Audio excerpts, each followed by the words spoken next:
Okay, well, I was asked to do this video by some of my friends over at Rich Cooper's 1% community, entrepreneurs and cars. So Rich is my entrepreneur mentor, okay, entrepreneurial mentor. And because of all this stuff, some discussions happen, the recent crisis with the coronavirus thing. People are starting to think about preparedness, and prepping and all that. And there's a few things that I know we're kind of off the rails now for the whole purpose of this channel, but aren't we all in our daily lives, right, with what's going on? So let's spend a little time and maybe talk about it. There are a few things that I'm arguably an expert in, okay? So mindset and sexual dynamics and relationships, that's just that's one aspect. That's one thing that arguably I have expert level knowledge in. And but there's a couple other things as well, okay? Fighting, self-defense, and survival happens to be one of those things. So it it's good for me. I mean, it's good for you that I would do a video like this to kind of give you some common sense preparedness goals, not only during the crisis with what you could accomplish, but also for afterwards.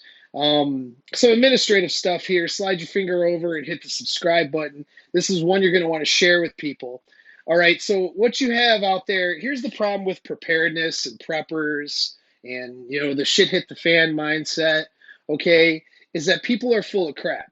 All right, that's the biggest problem that you run into. This is actually the problem you run into with a lot of things, but you especially run into it with this thing.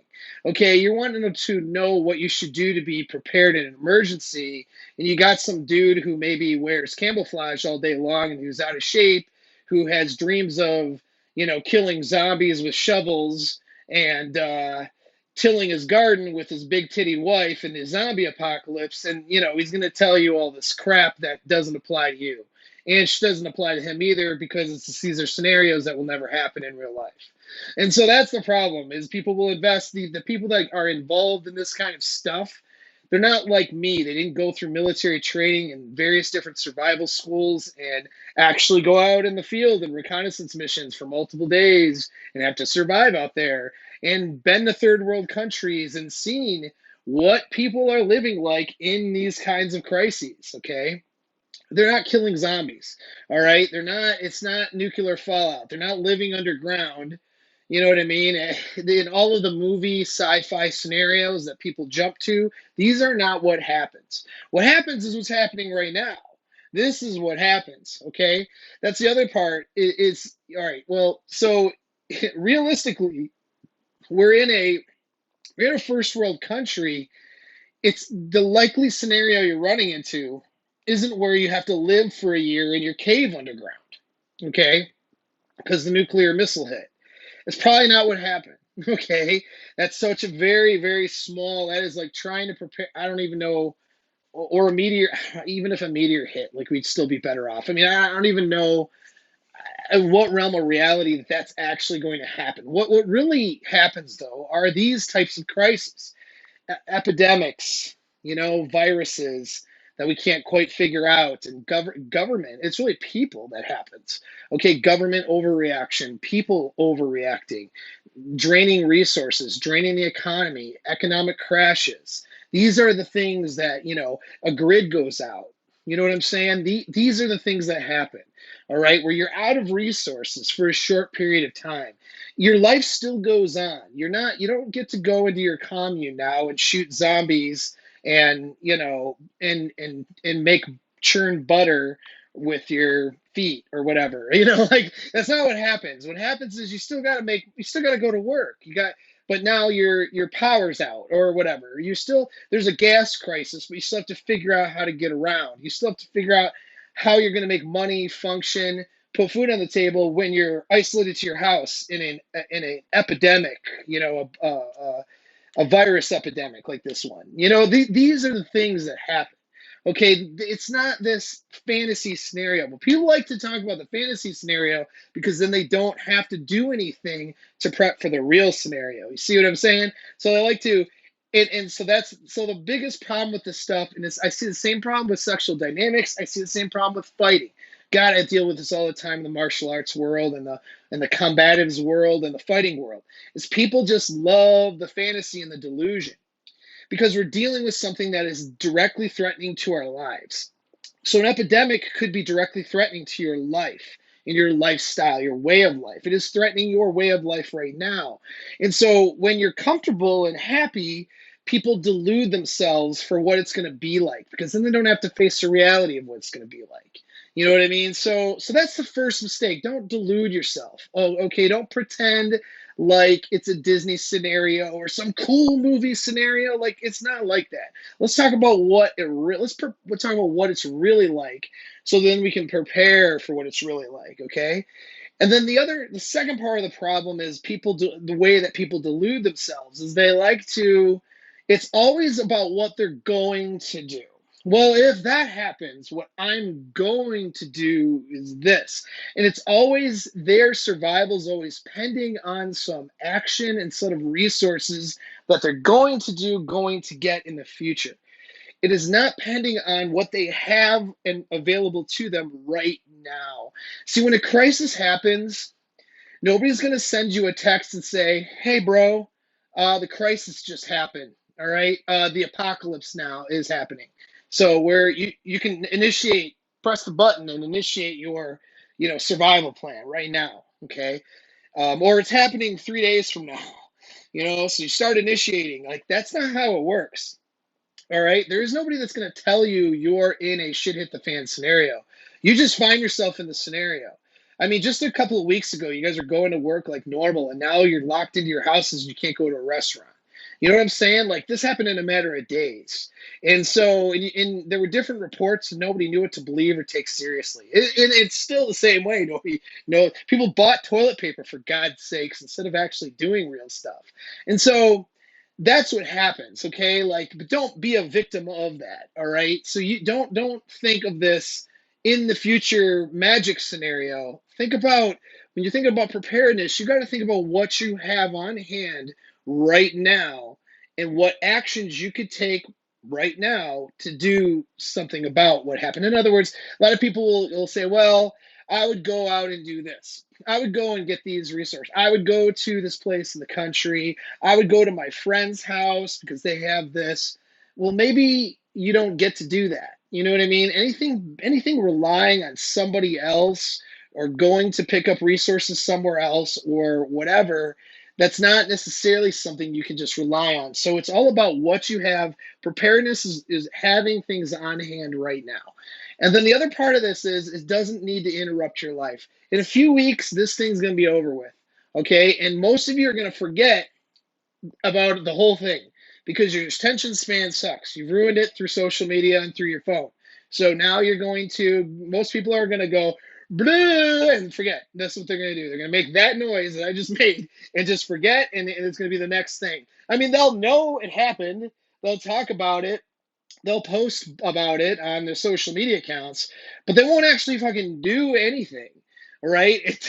For the next thing. Well, guess what, guys? This is the new normal. All right. I hate to break it to you, but there's tons of people that have financially benefited from this crisis. It's probably not you listening to this video, but there's a ton of people that have financially benefited. Now, some of those people are like friends of mine, people that I know who just knew what to invest in, and that's cool. We're not talking about that, but there's media sources, government people that have financially and politically benefited from this market correction, from this crisis. I'm not saying it's going to happen once a week, but you can almost guarantee that if there's an opportunity for the media to overreact to something, or for things to get blown out of proportion, or for the government to lock you in your house, they're going to do it. Like, so this is the new normal now. Congratulations, society. Here's where we're at. So this is something that you can't forget about. All right. So don't delude yourself. Don't think about all the shit you're going to do in the future.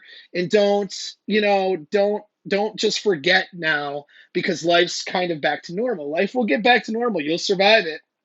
But what about the next thing? What about, you know, what about a financial crisis? What about a bigger crisis? You know what I mean? And what if I'm wrong and in 2 weeks this isn't solved, right? And maybe it takes 2 months. That's a long time. What are you going to do? So we got to deal with the now.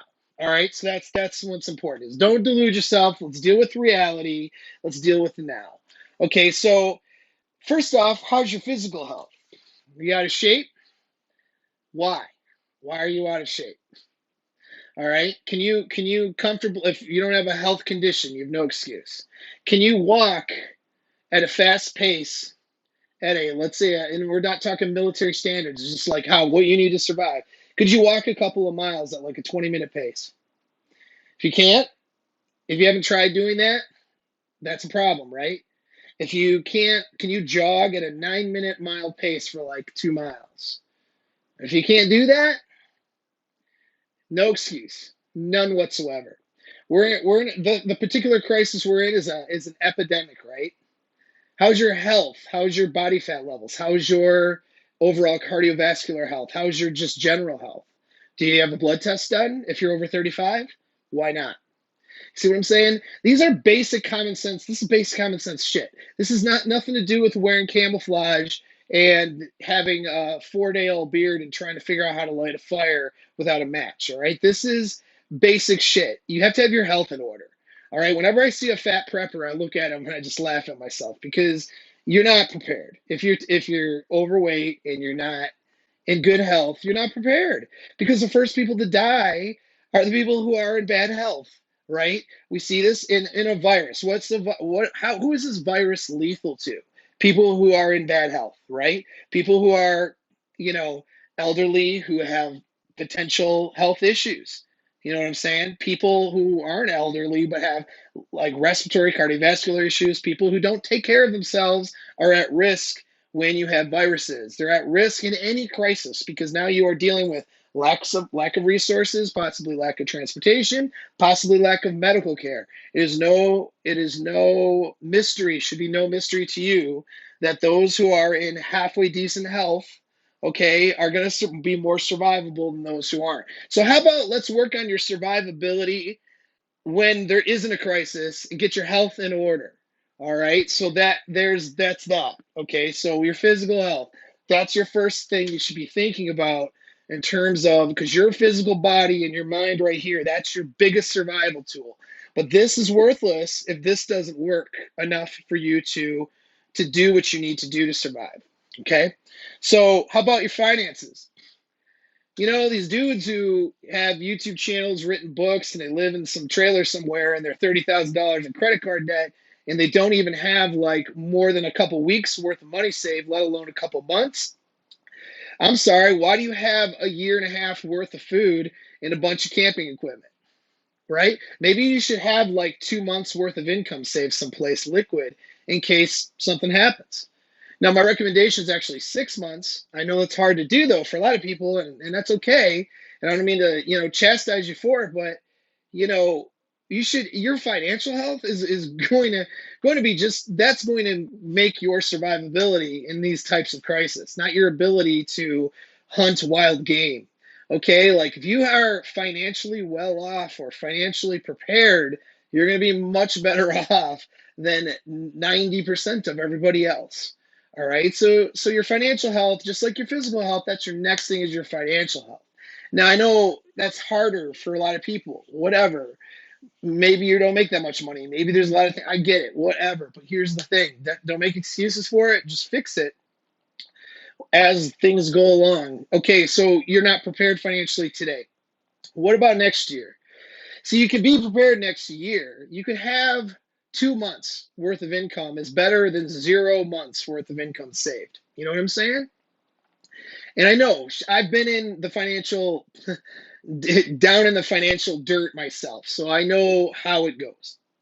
That being said, though, that's not an excuse. It wasn't an excuse for me. It's not an excuse for you. Okay, so get your financial house in order. You should be able to know that if things close down, shit hits the fan, and you can't go to work for a month, that you're not going to go bankrupt. You're not going to just like suffer and die because and not prepare for you not be able to afford things for your kids and then hope the government's going to bail you out. That's not the answer, right?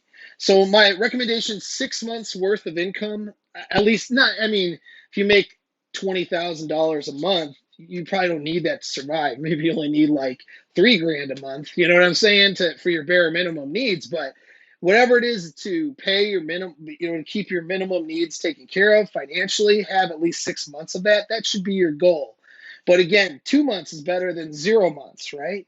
So that's enough on the financial stuff. But those are the two big things right there. If you didn't prepare shit, but your physical health is in order and your finances are in order, who cares if you run out of toilet paper? You know what I'm saying?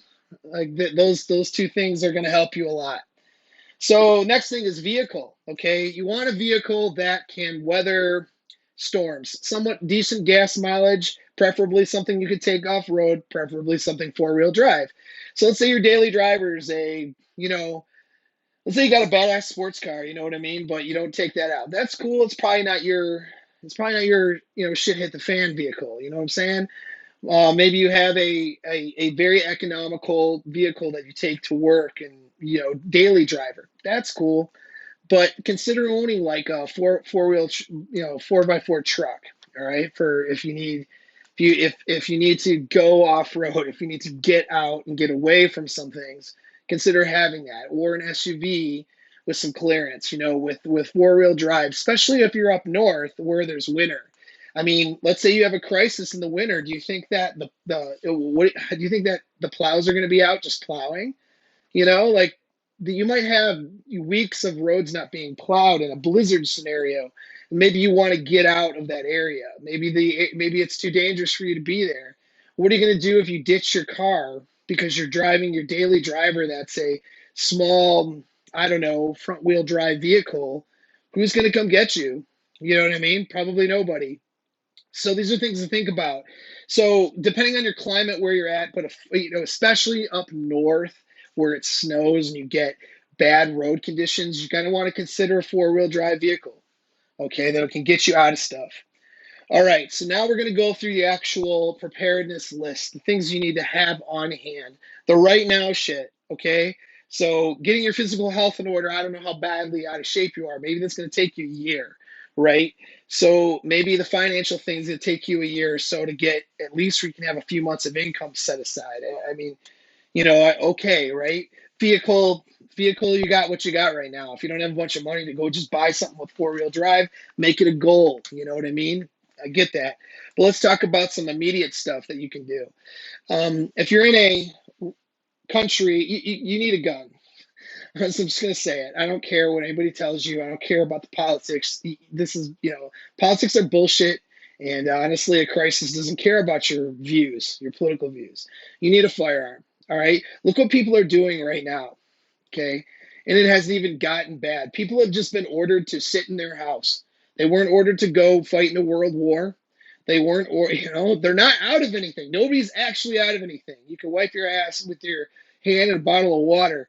Nobody's really out of anything. Okay. I mean, you might be out of something for a couple of days, but geez, there really isn't. We're not in a real crisis yet. At the time of me making this video, you're not there yet. And people are, losing their minds. People are not anti-fragile anymore. Weak beta ass males, particularly, are the worst in a crisis. The worst because they're dangerous. All right? They're worse than women. Okay? Because they are dangerous. They're the ones whose anxiety will go up to the air and peak. And instead of being able to think through and work around problems, they're the ones who are going to steal from their neighbors. They're the ones who are going to push you out of line to grab something at a store. They're the ones who are going to fight you in a parking lot because you got the last roll of toilet paper. That's what weak ass beta males do. They're the worst in a crisis. All those nice guy placating on the nice guy guys turn into the weakest cream puff, worst idiots in a crisis that will also do weird violent stuff too at the same time because they're so anxious. Don't be that guy, all right? But these are the people though, okay, that you might have to contend with. And there are people out there that when shit gets bad, and these are from scenarios I've seen in third world countries, and heard about, talked to people about. Been talking to people who have been through crises as early as 2001 with the Argentinian financial crisis. Okay, I've had exchanges with people that it gets bad when it gets. It's South Africa too. Another thing, Bosnia. I mean, you start naming stuff, Middle East. It gets bad and people start stealing from each other. People will kill you for your stuff. Okay, so for you not to have a firearm to protect your family, Crime goes up because people think they can get away with it. In fact, I was one of my groups. Somebody got punched in the face just the other day by some guy who appeared to be homeless because he could get away with it. And then, of course, when he didn't knock him out or didn't put him out, the dude just ran. But I'm sure he thought he could just punch this guy in the face and take something from him. You see what I'm saying? That's what you're dealing with, okay? There's a lot of good people out there. There's a lot of shitty people out there too. And you need to have something to protect yourself and your family, and that needs to be a firearm. So, end of discussion. So you need a firearm, you need ammo. And anybody who tells you that 100 rounds is too much, okay, I'm talking like politics a little bit now, they're full of shit. 100 rounds, you're done with 100 rounds in less than an hour at any shooting range. Okay, so have enough ammo. I can tell you how much to have in this video, but have enough. I mean, 100 rounds isn't enough. Okay, so you want to at least have quite a few rounds to sustain, if just for your own protection. You just don't know what's going to happen. All right, so okay, and be trained with the firearm too. It's just like physical health. You need to be trained in firearms. You need to be trained in like some basic self-defense. You need to be trained in first aid. Like, why you know how to do like some basic first aid? Are you lying to yourself about knowing some self-defense? Probably. So stop it and go learn stuff, okay? Make it your goal over the next year, all right, to learn this shit if you don't know it. All right, so now into some supplies. Okay, 2 gallons of gas.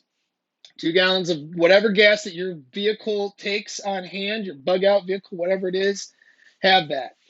Now, you're going to be facing a decision. Okay, sometimes leaving the area is the better thing to do.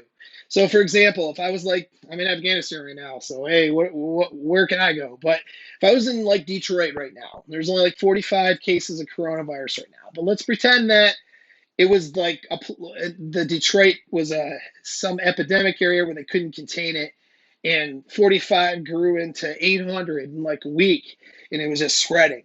Okay, so the Detroit area. I also have a place up northern Michigan, which is more secluded. And guess what I'm going to do? I'm going to take my loved ones, take my son, take the people I care about, and I'm going to go in my vehicle. I'm going to go to my place up north where I'm going to have all the supplies I just listed up there too.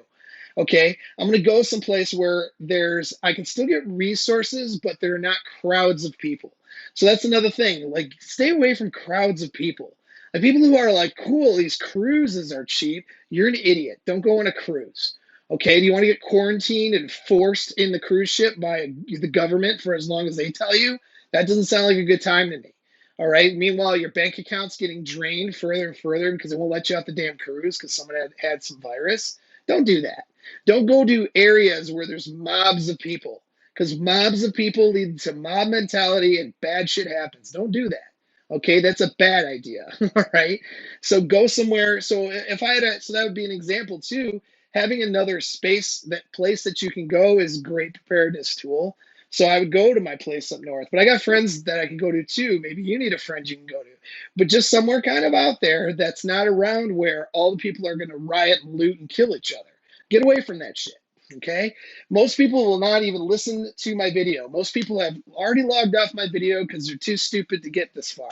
You are a smart person. You've gotten this far. Congratulations. Well, what that means is that most people are not going to listen to this advice and bug out someplace. They're going to stick around where the looting is and get themselves shot.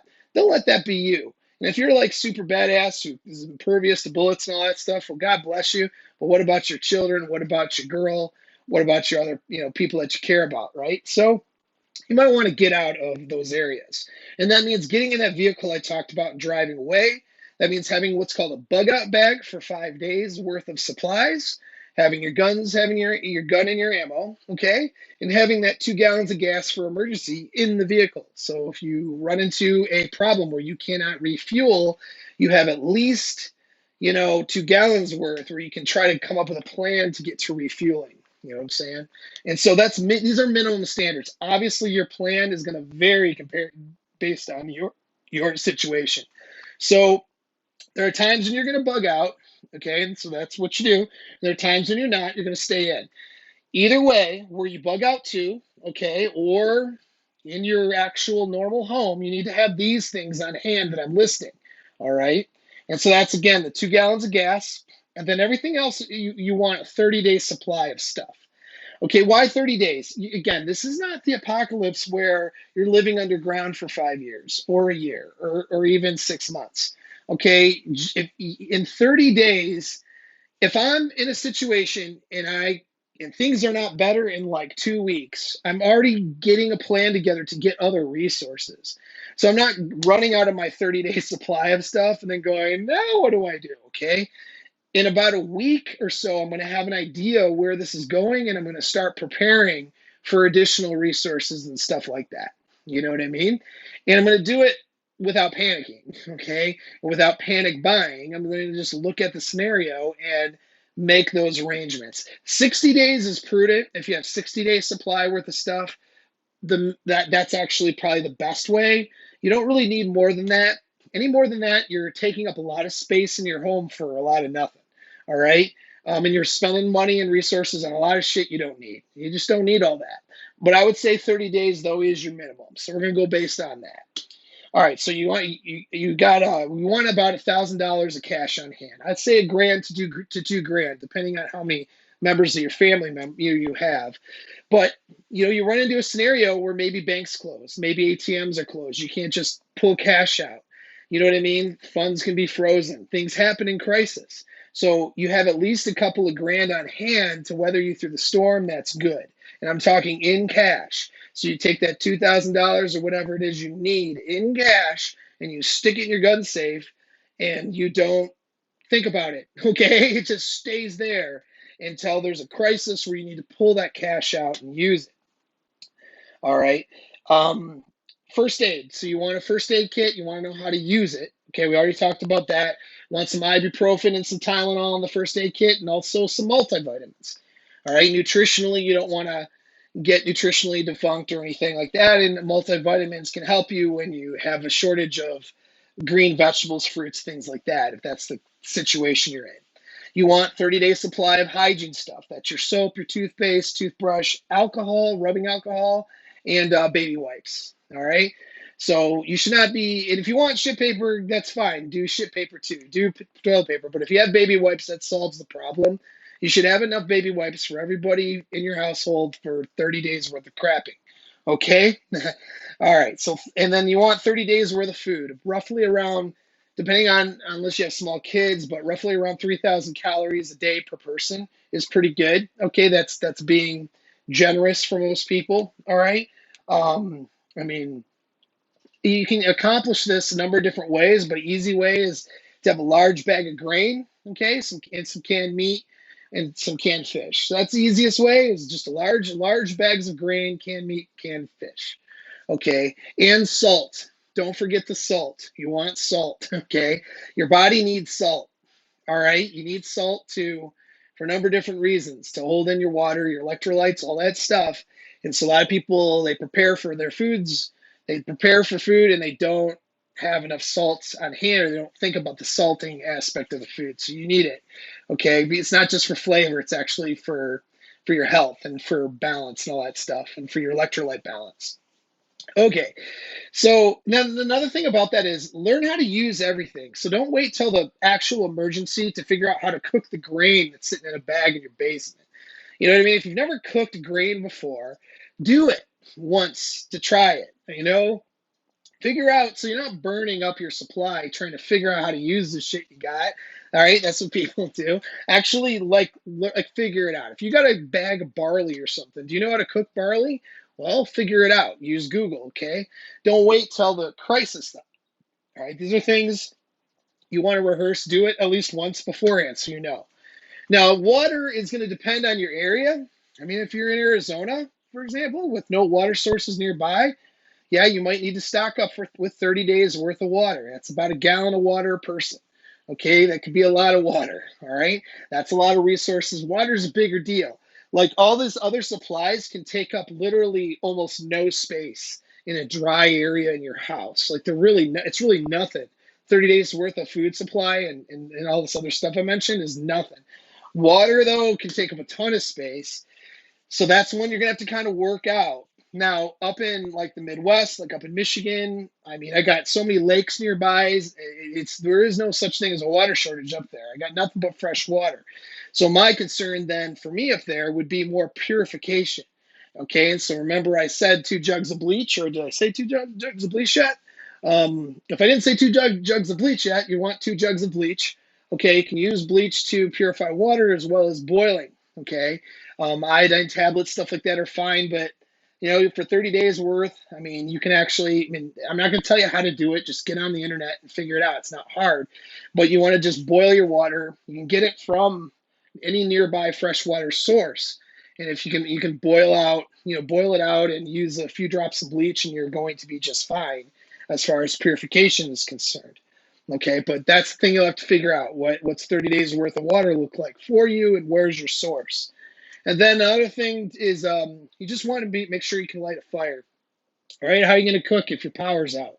You know what I'm saying? Like, power's out for several weeks. How are you going to make stuff? Okay, so having a grill outside, a stove, those things are good. Okay, but having candles, having a fire source, so, lighters, means of lighting shit on fire, you want that. Okay, and also having lights too.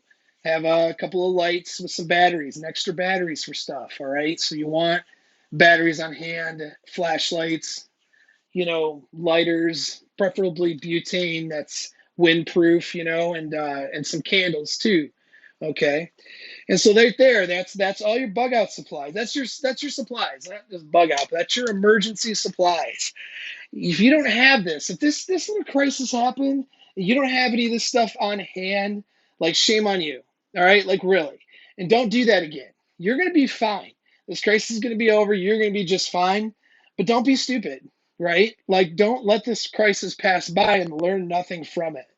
You know what I'm saying? So take that little bit of resources. 30 days worth of food is not that expensive. Doing the things I mentioned is not that much. It's not that expensive. It's irresponsible for you to not do it, especially if you have kids. You got to be freaking kidding me, right? If you have kids and you have people that rely on you, and it's not just you, you are irresponsible for not taking at least the most basic measures you need to take in case there's a crisis. Okay, don't rely on society and the government, everybody else to take care of you. All right, because they're not. Once it happens, once something happens, they might and they might not. You know what I'm saying? And you see how kind people have been to each other lately. So there's been a shortage of that because we're not resilient anymore.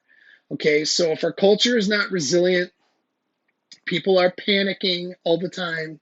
People can't, work well in a crisis like they did even, 20 years ago. My gosh, right? I mean, that's not a good thing. That's not a good thing for your safety, and it's not a good thing for your resources. So all the more reasons to do what I'm saying. Okay. So I think I'll leave you with that. I may have left some out. I don't know. I mean, I'm kind of going. I mean, I wrote a few things down. I really just went off the top of my head, but I've also had a ton of training in this stuff. This is not rocket science. It's not hard. You don't need to become a prepper.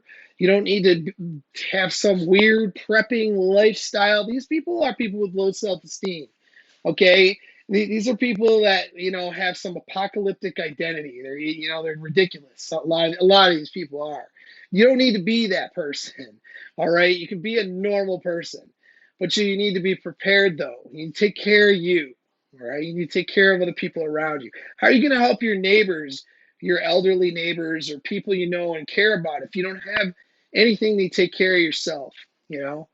So, and I mentioned 30 days supply, but obviously you're going to multiply that, right, by the members of your household or the members that you'll be caretaking in the crisis, right? So, like, if you have the grandparents or somebody that that you're going to be caring for in a crisis, okay, then you're going to want to multiply, that 30-day supply to include them. So again, questions, comments, throw them in there. It's a little longer video. Hopefully you had the attention span to make it, and thanks for tuning in. I appreciate you. Share this now. Share this to people, okay? People don't know what the frick they're doing out there. And there's a lot of BS information, okay? This is not hard. This is right here. This is what you do, what I said. Don't do all the BS stuff. Do what I said. Make your life 10 times easier.